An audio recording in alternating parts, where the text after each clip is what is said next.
दोस्तों नमस्कार। यह है मार्गदर्शन फॉर सिविल सर्विसेज। मैं अनुराग चौधरी। दोस्तों मार्गदर्शन एनसीईआरटी श्रृंखला में आज की वीडियो में आप पढ़ेंगे 10वीं कक्षा के राजनीति विज्ञान यानी नागरिक शास्त्र का 5वां अध्याय जन संघर्ष और आंदोलन। इसमें हम विभिन्न घटनाओं के माध्यम से, विभिन्न क्रियाकलापों के माध्यम से ये जानने का प्रयास करेंगे कि जन संघर्ष और आंदोलन किस प्रकार से लोकतांत्रिक प्रक्रिया को प्रभावित करते हैं, और इसमें हम लामबंदी और दबाव समूहों के राजनीति पर पड़ने वाले प्रभावों के बारे में जानेंगे। तो आइए शुरू करते हैं आज का अध्याय। एनसीईआरटी 10वीं कक्षा के राजनीति शास्त्र का 5वां अध्याय जन संघर्ष और आंदोलन। दोस्तों जन संघर्ष और आंदोलन किस प्रकार से प्रभावित करते हैं राजनीति को, इसके बारे में हम सबसे पहले नेपाल और बोलीविया की घटनाओं से यानी नेपाल और बोलीविया में होने वाले जन संघर्ष से समझने का प्रयास करेंगे। दोस्तों पोलैंड में लोकतंत्र की जीत की कहानी आप जानते होंगे। इसके बारे में हमने कक्षा 9 की पुस्तक में पढ़ा था, और ये कहानी हमें लोकतंत्र की रचना में जनता की भूमिका की याद दिलाती है। और आइए हम इसी तरह की दो हालिया घटनाओं के बारे में जानें कि लोकतंत्र में सत्ता का प्रयोग कैसे होता है। सबसे पहले जानेंगे नेपाल में लोकतंत्र आंदोलन। सन 2006 के अप्रैल माह में नेपाल में एक जो है विलक्षण जन आंदोलन खड़ा हो गया था, और शायद आपको याद हो कि नेपाल लोकतंत्र की तीसरी लहर के देशों में से एक है, जहां लोकतंत्र 1990 के दशक में कायम हुआ था। नेपाल में राजा औपचारिक रूप से राज्य का प्रधान बना रहा, लेकिन वास्तविक सत्ता का प्रयोग जनता के द्वारा निर्वाचित प्रतिनिधियों के हाथों में था। आत्यांतिक राजतंत्र से संवैधानिक राजतंत्र के इस संक्रमण को राजा वीरेंद्र ने स्वीकार कर लिया था, लेकिन शाही खानदान के एक रहस्यमय कत्लेआम में राजा वीरेंद्र की हत्या हो गई। नेपाल के नए राजा ज्ञानेंद्र लोकतांत्रिक शासन को स्वीकार करने के लिए तैयार नहीं थे, और लोकतांत्रिक रूप से निर्वाचित सरकार की अलोकप्रियता और कमजोरी का उन्होंने फायदा उठाया। सन 2005 की फरवरी में राजा ज्ञानेंद्र ने तत्कालीन प्रधानमंत्री को अपदस्थ करके जनता द्वारा निर्वाचित सरकार को भंग कर दिया, और 2006 की अप्रैल में जो आंदोलन उठ खड़ा हुआ उसका लक्ष्य शासन की बागडोर राजा के हाथ से अपने हाथ में लेकर दोबारा जनता के हाथ में सौंपना था। संसद की सभी बड़ी राजनीतिक पार्टियों ने एक 7 पार्टी अलायंस यानी सप्तदलीय गठबंधन SPA बनाया, और नेपाल की राजधानी काठमांडू में 4 दिन के बंद का आह्वान किया, और इस प्रतिरोध ने जल्दी ही अनियतकालीन या अनिश्चितकालीन बंद का रूप ले लिया। यहाँ पर देखिए नेपाल में जो आंदोलन चला उसका जो है एक विशिष्ट छवि चित्र यहाँ पर दिखाया गया है।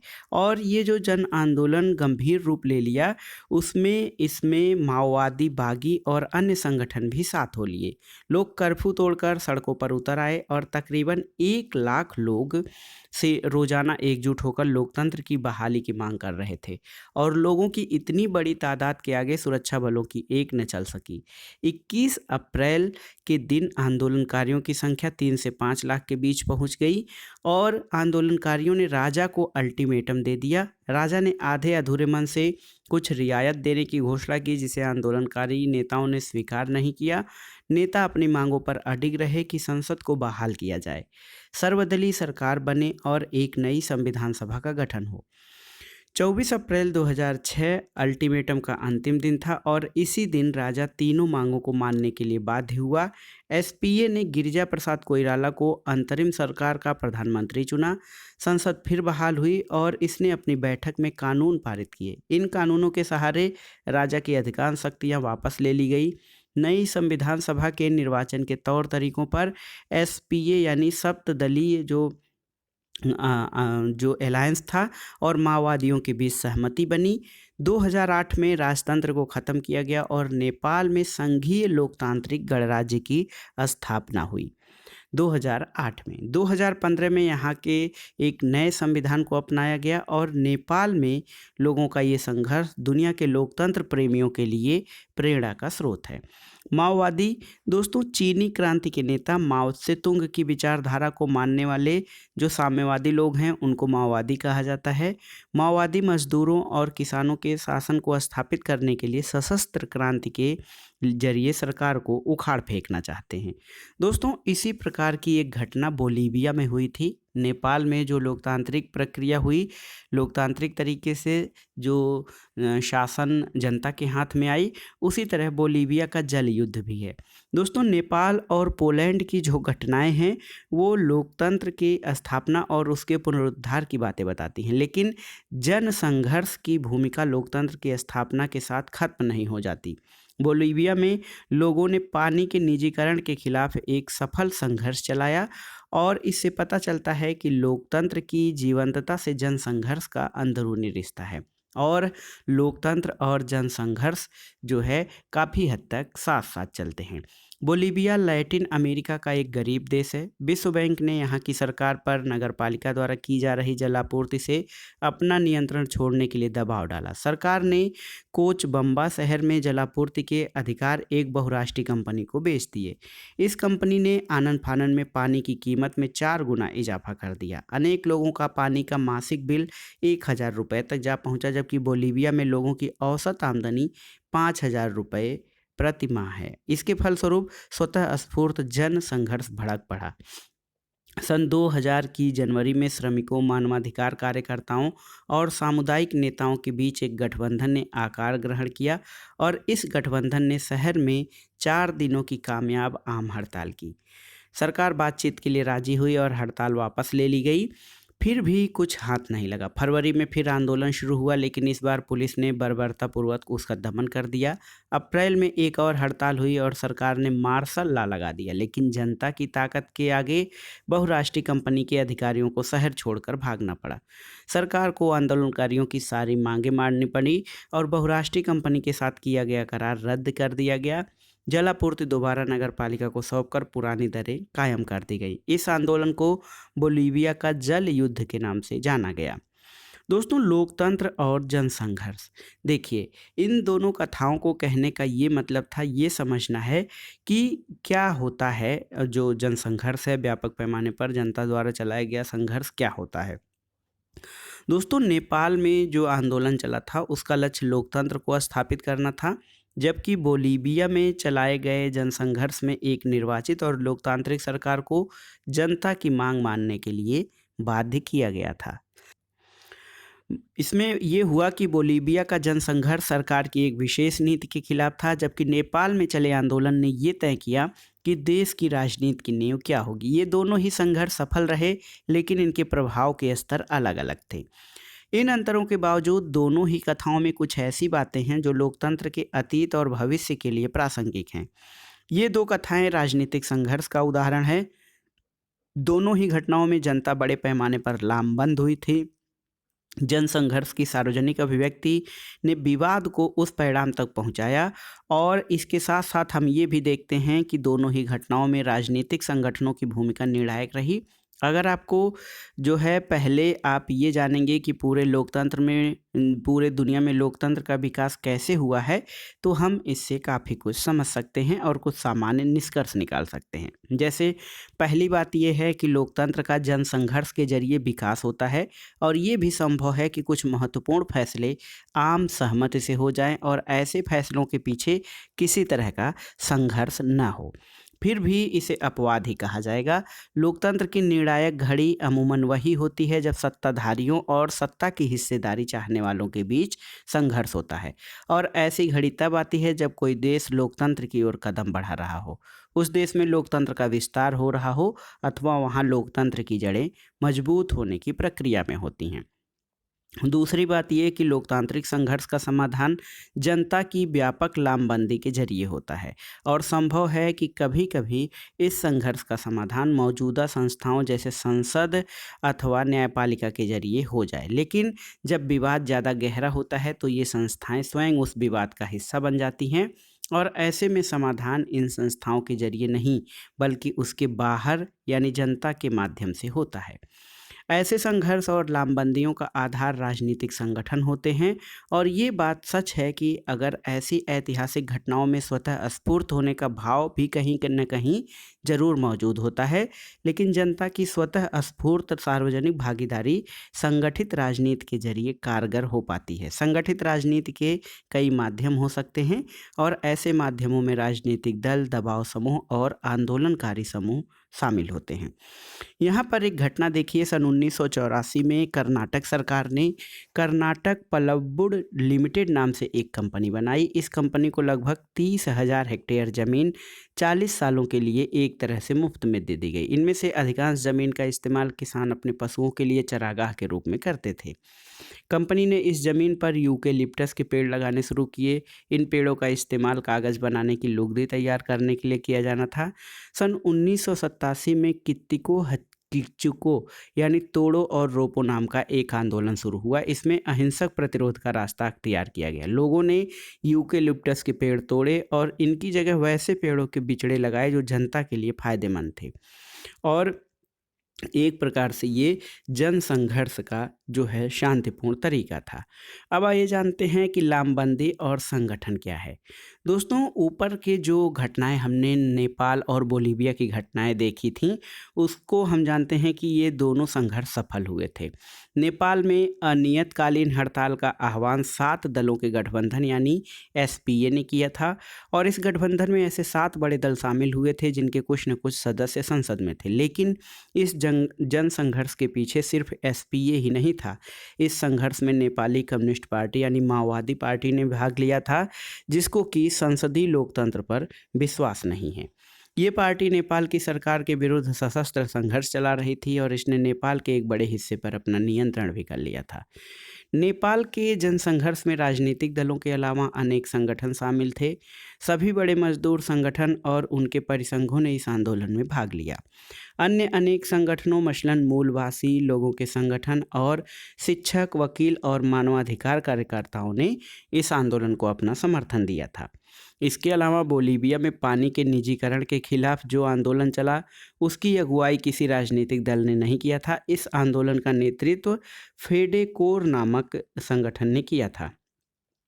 इस संगठन में इंजीनियर और पर्यावरणवादी समेत स्थानीय कामकाजी लोग शामिल थे, और इस संगठन को सिंचाई पर निर्भर किसानों की एक संघ, कारखाना मजदूरों के संगठन के परिसंघ, कोचबंबा विश्वविद्यालय के छात्रों और शहर में बढ़ती बेघर बार बच्चों की आबादी का समर्थन मिला। इस आंदोलन को सोशलिस्ट पार्टी ने भी समर्थन दिया था, और सन 2006 में बोलीविया में सोशलिस्ट पार्टी को सत्ता हासिल हुई थी। दोस्तों, इन दो उदाहरणों से हम ये जान सकते हैं कि एक लोकतांत्रिक व्यवस्था में किसी संघर्ष के पीछे बहुत सारे संगठन होते हैं।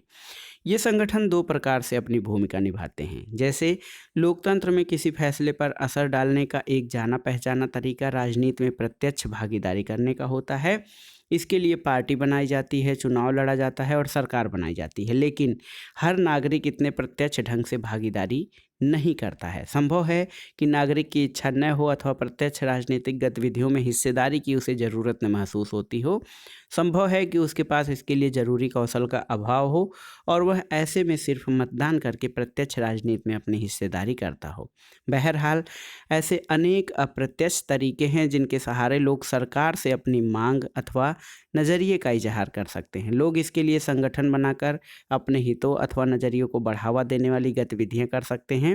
इसे हित समूह अथवा दबाव समूह कहते हैं। कभी कभी लोग बगैर संगठन बनाए अपनी मांगों के लिए एकजुट होने का फैसला करते हैं, और ऐसे समूहों को आंदोलन कहा जाता है। आइए देखते हैं दबाव समूह और आंदोलन के बारे में। बतौर संगठन, दबाव समूह सरकार की नीतियों को प्रभावित करने की कोशिश करते हैं। और देखिए कि दबाव समूह जो होते हैं कोई राजनीतिक दल से अलग होते हैं। राजनीतिक पार्टियों के समान दबाव समूह का लक्ष्य सत्ता पर प्रत्यक्ष नियंत्रण करने अथवा उसमें हिस्सेदारी करना नहीं होता है, क्योंकि दबाव समूह का निर्माण तब होता है जब समान पेशे, समान आकांक्षा अथवा मत में एक लोग समान उद्देश्य को प्राप्त करने के लिए एकजुट होते हैं। दोस्तों, देखिए नेपाल में जो जनसंघर्ष हुआ था, लोकतंत्र के लिए दूसरा आंदोलन कहा गया। हम अक्सर कई तरह की सामूहिक कार्रवाइयों के लिए जन आंदोलन जैसा शब्द प्रयोग करते हैं। जैसे नर्मदा बचाओ आंदोलन, सूचना का अधिकार आंदोलन, शराब विरोधी आंदोलन, महिला आंदोलन और पर्यावरण आंदोलन। दबाव समूह के समान आंदोलन भी चुनावी मुकाबले में सीधे भागीदारी करने के बजाय राजनीति को प्रभावित करने की कोशिश करते हैं। और दबाव समूह का मुख्य एजेंडा ये होता है साझे हितों या समान हितों के लिए, समाज के हितों के लिए सरकार की नीतियों के पर और उन पर दबाव बनाना, प्रत्यक्ष या अप्रत्यक्ष रूप से। दबाव समूहों के विपरीत आंदोलनों में संगठन ढीला ढाला होता है और आंदोलनों में फैसले अनौपचारिक ढंग से लिए जाते हैं और ये फैसले लचीले भी होते हैं। आंदोलन जनता की स्वतः स्फूर्त भागीदारी पर निर्भर होते हैं, न कि दबाव समूह पर। आइए जानते हैं वर्ग विशेष के हित समूह और जनसामान्य के हित समूह क्या हैं।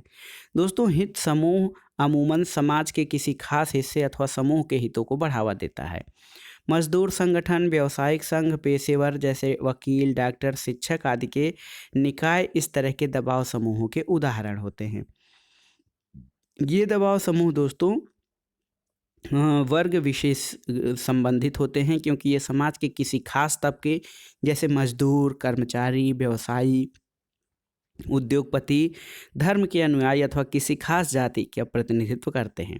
ऐसे दबाव समूह का मुख्य सरोकार पूरे समाज का नहीं बल्कि अपने सदस्यों की बेहतरी का कल्याण करना होता है। कुछ संगठन समाज के किसी एक तबके के ही हितों का प्रतिनिधित्व नहीं करते। ये संगठन सर्वसामान्य हितों की नुमाइंदगी करते हैं जिनकी रक्षा जरूरी होती है। संभव है ऐसा संगठन जिस उद्देश्य को पाना चाहता हो उसके सदस्यों को कोई लाभ न हो। बोलीविया का फेडेकोर नाम का संगठन ऐसे ही संगठन का उदाहरण है। और नेपाल के मामले में जो हमने देखा कि वहाँ मानवाधिकार के संगठनों ने भागीदारी की थी। इन दूसरे किस्म के संगठनों को जनसामान्य के हित समूह अथवा लोक कल्याणकारी समूह कहा जाता है। ऐसे संगठन किसी खास हित के बजाय सामूहिक हित का प्रतिनिधित्व करते हैं। इनका लक्ष्य अपने सदस्यों की नहीं बल्कि किन्हीं और की मदद करना होता है। जैसे हम बंधुआ मजदूरी के खिलाफ लड़ने वाले समूहों का नाम ले सकते हैं। ऐसे समूह अपनी भलाई के लिए नहीं बल्कि बंधुआ मजदूरी के बोझ तले पिस रहे लोगों के लिए लड़ते हैं। और कुछ मामलों में संभव है कि जनसामान्य के हितों का प्रतिनिधित्व करने वाले समूह ऐसे उद्देश्यों को साधने के लिए आगे आएं जिनसे बाकियों के साथ उन्हें भी फायदा होता हो। जैसे वामसेफ यानी backward and minority communities employees federation, इसका नाम लिया जा सकता है। यह मुख्यतः सरकारी कर्मचारियों का संगठन है जो जातिगत भेदभाव के खिलाफ एकजुट होता है। दोस्तों, यहाँ पर जो आप चित्र देख रहे हैं, यहाँ पर 1, 2, 3, 4 जो आप चित्र देख रहे हैं, इसमें ज़मीन के अधिकार को लेकर विरोध प्रदर्शन पश्चिमी जावा इंडोनेशिया के किसानों का है। 2004 में इंडोनेशिया में 15,000 भूमिहीन किसानों ने इंडोनेशिया की राजधानी जकार्ता में पहुंचकर आंदोलन किया था। दोस्तों, आंदोलनकारी समूह क्या होते हैं? तो दबाव समूह के समान किसी आंदोलन में कई तरह के समूह शामिल होते हैं। जैसे इनकी एक साधारण विशेषता का संकेत मिलता है। अधिकतर आंदोलन किसी खास मुद्दे पर केंद्रित या संगठित होते हैं। ऐसे आंदोलन एक सीमित समय सीमा के भीतर किसी एक लक्ष्य को पाना चाहते हैं। कुछ आंदोलन ज़्यादा सार्वभौम प्रकृति के होते हैं और एक व्यापक लक्ष्य को बहुत बड़ी समयावधि में हासिल करना चाहते हैं। नेपाल में जो लोकतंत्र का आंदोलन उठा था उसका विशिष्ट उद्देश्य था राजा को अपने आदेशों को वापस लेने के लिए बाध्य करना, और इन आदेशों के द्वारा राजा ने लोकतंत्र को समाप्त कर दिया था। भारत में नर्मदा बचाओ ऐसे आंदोलन का अच्छा उदाहरण है। नर्मदा नदी पर बनाए जा रहे सरदार सरोवर बांध के कारण लोग विस्थापित हुए थे और ये आंदोलन किसी खास मुद्दे को लेकर शुरू हुआ था। इसका उद्देश्य बांध को बनने से रोकना था। धीरे धीरे इस आंदोलन ने व्यापक रूप धारण कर लिया और इसने सभी बड़े बांधों और विकास के उस मॉडल पर सवाल उठाए जिसमें बड़े बांधों को अनिवार्य साबित किया जाता है। और ऐसे आंदोलनों में नेतृत्व बड़ा स्पष्ट होता है और उसका संगठन भी होता है, लेकिन ऐसे आंदोलन बहुत थोड़े समय तक ही सक्रिय रह पाते हैं। किसी एक मुद्दे पर आधारित ऐसे आंदोलनों के बरक्स उन आंदोलनों को रखा जा सकता है जो लंबे समय तक चलते हैं और जिनमें एक से ज़्यादा मुद्दे होते हैं। जैसे पर्यावरण आंदोलन और महिला आंदोलन ऐसे ही आंदोलनों की मिसाल हैं। ऐसे आंदोलनों के नियंत्रण अथवा दिशा निर्देश के लिए कोई संगठन नहीं होता। पर्यावरण आंदोलन के अंतर्गत अनेक संगठन और खास मुद्दों पर आधारित आंदोलन शामिल होते हैं और इन सब के संगठन अलग अलग होते हैं। मिसाल के लिए national alliance for people's movement यानी NAPM ऐसा ही संगठन है। दोस्तों, नीतिगत मसलों पर अक्सर जो ये आंदोलन होते हैं इनकी राय अलग अलग होती है। इसके बावजूद एक व्यापक उद्देश्य के ये साझेदार होते हैं और इस वजह से इन्हें आंदोलन यानी पर्यावरण आंदोलन का नाम दिया जाता है। दोस्तों, यहाँ पर एक कार्टून देखिए जो है सुरेंदर का है। यहाँ पर देखिए किस तरह से कई लोकतांत्रिक सरकारें अपने नागरिकों को सूचना का अधिकार प्रदान करती हैं। सूचना का अधिकार अधिनियम 2005 संसद द्वारा पारित ऐतिहासिक कानून है और इस कानून के अंतर्गत नागरिक सरकारी कार्यालयों से उनकी विभिन्न गतिविधियों की जानकारी प्राप्त कर सकते हैं। दोस्तों, दबाव समूह और आंदोलन राजनीति पर कैसे असर डालते हैं? दबाव समूह और आंदोलन राजनीति पर दो तरह से असर डालते हैं। देखिए, पहला तो दबाव समूह और आंदोलन अपने अपने लक्ष्य और गतिविधियों के लिए जनता का समर्थन और सहानुभूति हासिल करने की कोशिश करते हैं। इसके लिए सूचना अधिक अभियान चलाना, बैठक आयोजित करना अथवा अर्जी दायर करने जैसे तरीकों का सहारा लिया जाता है। ऐसे अधिकतर समूह मीडिया को प्रभावित करने की कोशिश करते हैं ताकि उनके मसलों पर मीडिया ज़्यादा ध्यान दे। इसके अलावा ऐसे समूह अक्सर हड़ताल अथवा सरकारी कामकाज में बाधा पहुंचाने जैसे उपायों का सहारा लेते हैं।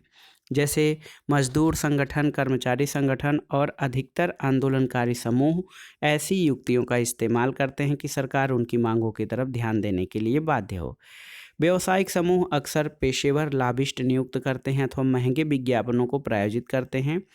दबाव समूह अथवा आंदोलनकारी समूह में कुछ व्यक्ति सरकार को सलाह देने वाली समितियों और आधिकारिक निकायों में शिरकत कर सकते हैं।